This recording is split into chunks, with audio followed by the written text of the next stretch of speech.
Solve x minus 2 over 5 equals x minus 1/2.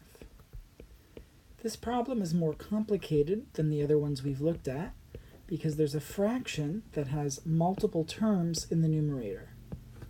There are different ways that we can deal with this, but for now, the way that I'd like you to deal with this is by splitting up a fraction like this into two fractions.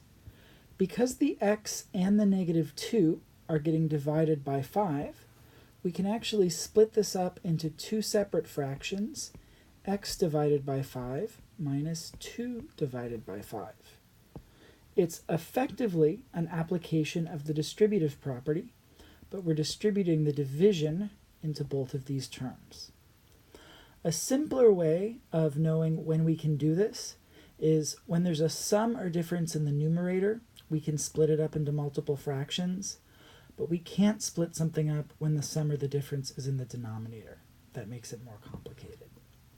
So when we split it up, we get x fifths minus 2 fifths equals x minus 1/2. And now we're in a position where we can multiply by the LCD, just like we had been doing before.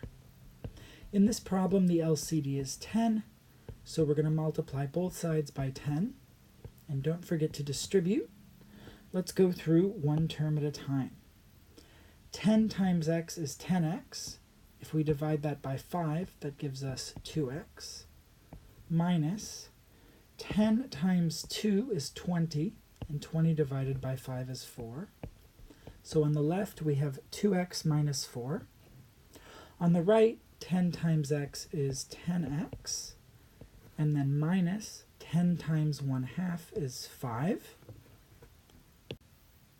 And now we've gotten rid of all of the fractions, so we can focus on isolating the variable. We have variables on both sides, so we need to eliminate one, and we can do that by subtracting 2x on both sides. When we do that, that leaves us with negative 4 on the left and 8x minus 5 on the right. And now we're ready to isolate x on the right-hand side. We can add 5 on both sides to get rid of that negative 5. This leaves us with 8x on the right, and negative 4 plus 5 is 1 on the left.